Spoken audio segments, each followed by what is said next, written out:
Let's get started with PixSteward.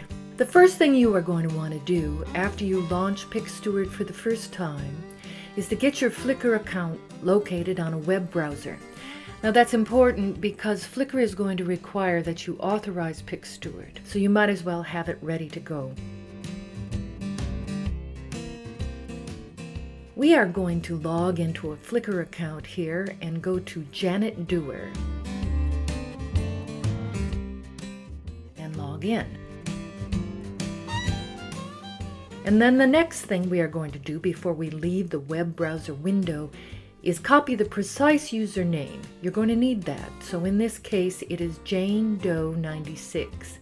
Make sure you don't get that exclamation point there.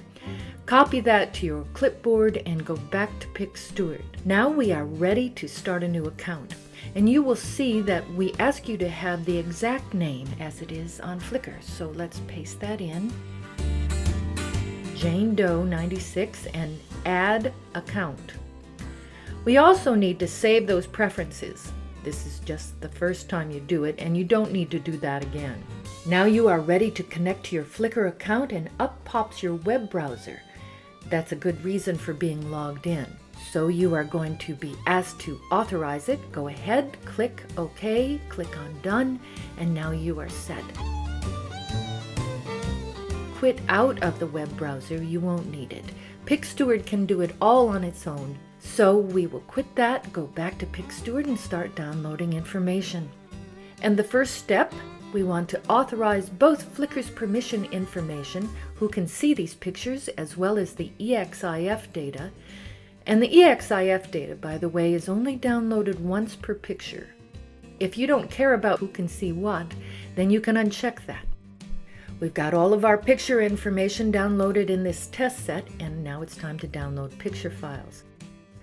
18, we are told, in this Flickr account, and we will hit download.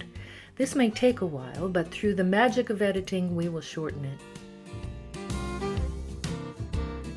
PixSteward is going to download 3 versions of each image. One, the little square thumbnails that are used for searching, as well as what they call the large size and the original size. All right, when we're done with that, we click OK. And now we can start searching the archive, which is where the fun begins. Just to get started, let's go ahead and click the search button, which will search, in this case, everything in our Flickr account. And if we scroll around on the search results list, click one of those thumbnails, it gives you a nice floating window. But for now, let's go ahead and click the latitude and longitude. Copy that data, paste it into the search field, and now let's specify a radius. Notice that it starts out at 100 meters. So in this case, that was the only picture that was in that distance. But by adding a distance to the radius, let's move it up to 10 kilometers, we can get quite a few more results. So now we have 8 pictures in this search. Let's see if we can narrow it down a little bit more. Let's search by tags. These are all the tags we have entered into this Flickr account. Let's pick San Francisco as a tag. That probably won't reduce the number very much. In fact, only by 1. But let's say we see one that we like and want to use. Here are a couple ways that we can get that picture out of the database. First, let's click on it here, and you can drag and drop to get what is called the large size picture. That is the one that is either 1000 pixels wide or 1000 pixels high. Probably big enough to use for web use, but if you want to get the original size, click Save Picture, which lets you export it in whatever format it was. In this case, it was a JPEG. And there it is. Let's pull it over, and with a quick look, we can see it's the full-size image.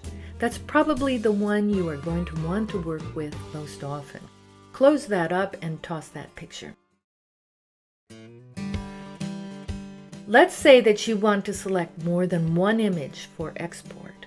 You can command-click in the search results window and select more than one image.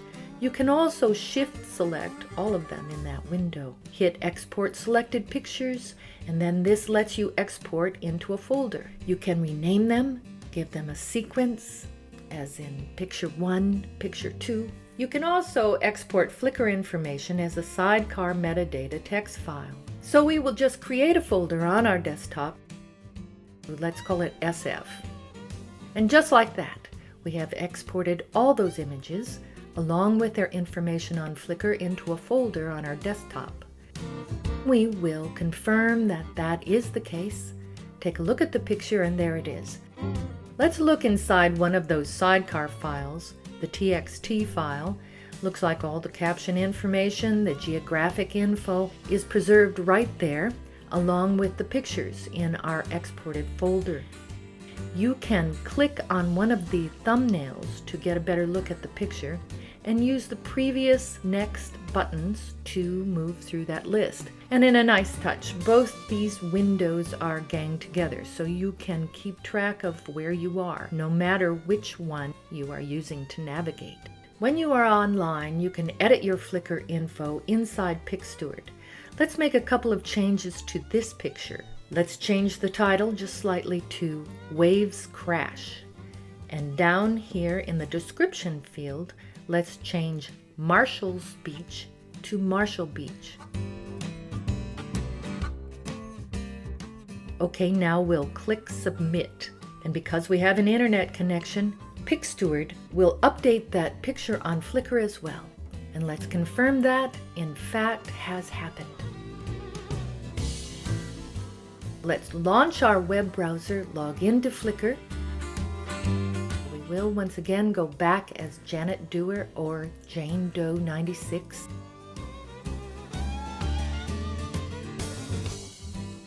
Let's get online and go to our photo stream.